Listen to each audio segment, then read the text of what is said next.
Out of the rain. Now, where in the world do you suppose that... Lose something? Oh! Well, I was... No, I mean, I was just wondering... Oh, that's quite all right. One moment, please. Ooh. In the morning, it is said, we shall remember them. On the going down of the sun, the Anzac spirit,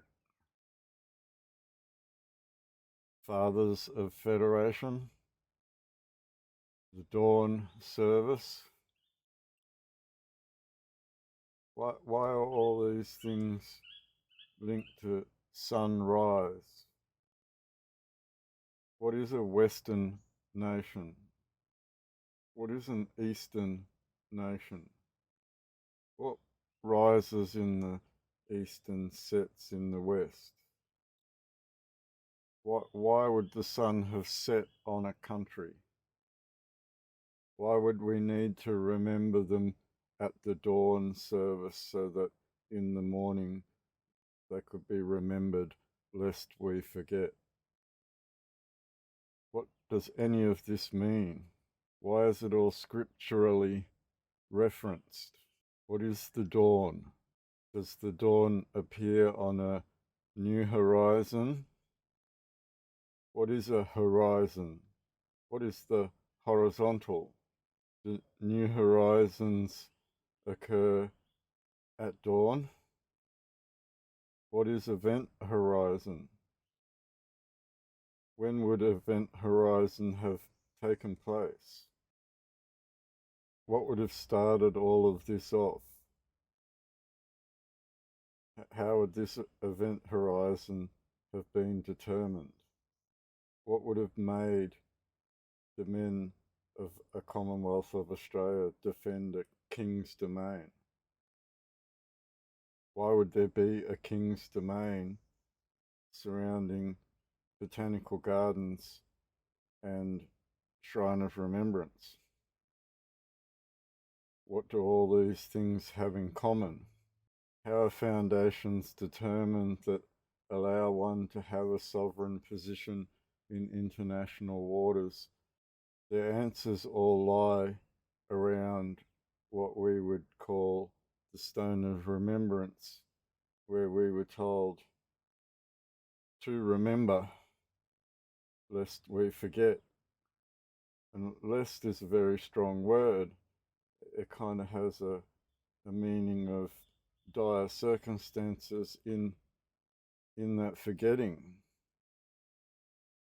So lest we forget is a warning rather than a state of remembrance. It is a warning not to forget. And then a Remembrance Day, it is designed to help you remember something very core to your foundations at law that determine what standing you have in international waters, that then would allow your country to be kept in peacekeeping mode and by forces unknown until a determination can be made as to the references that are found within that king's domain.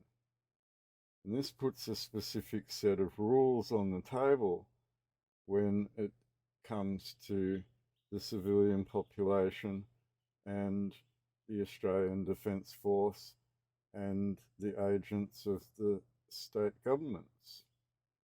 They are now operating within peacekeeping mode for forces foreign, which have been given credence to operate under international laws in relation to the administration under Rules of Usufruct, Article 55, Hague 4 War on Land. With those obligations come all the other rules like international humanitarian law and the human rights that they give these prisoners of war.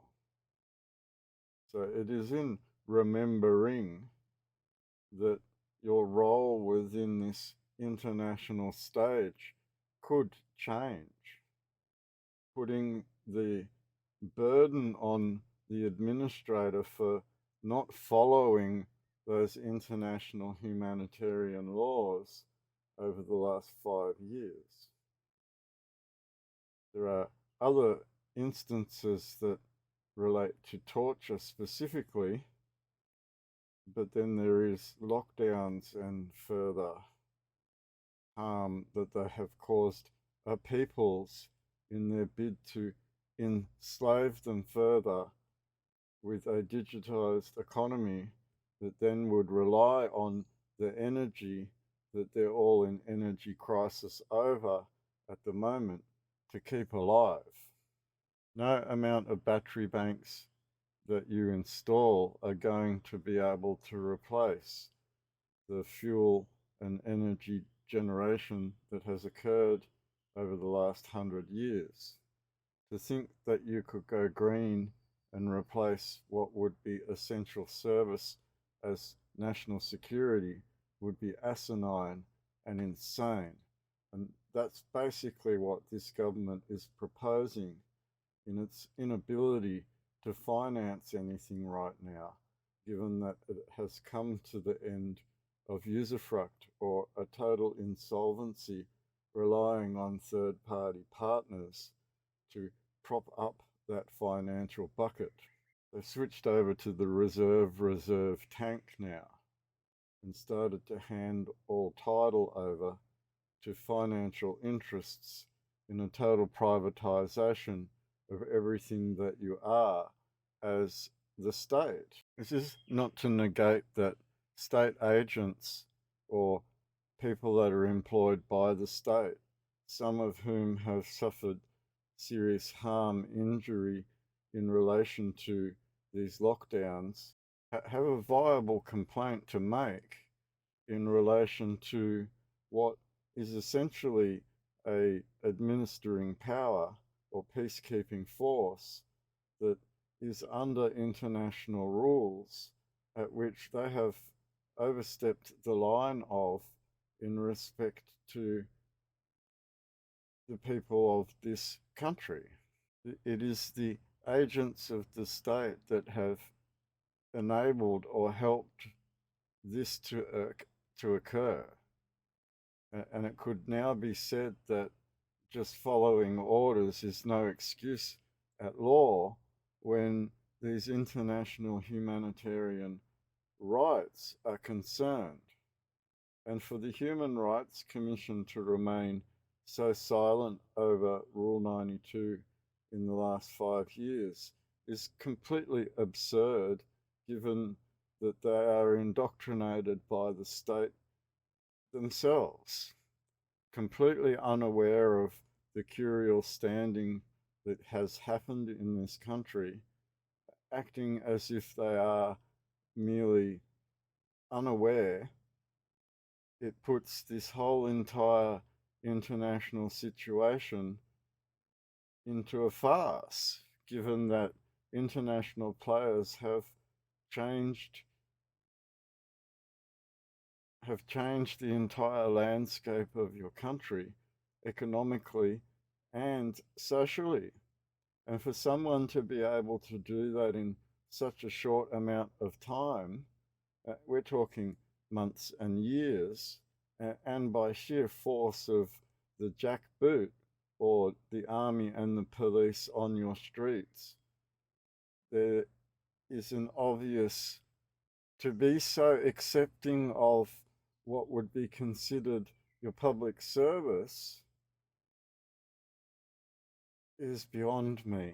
And the repercussions for doing so would now be apparent, given that there are polls going around now that say that a large proportion of Australians regret being vaccinated by this charade. And it's a bio-warfare charade that this governance pre-planned and openly demonstrated.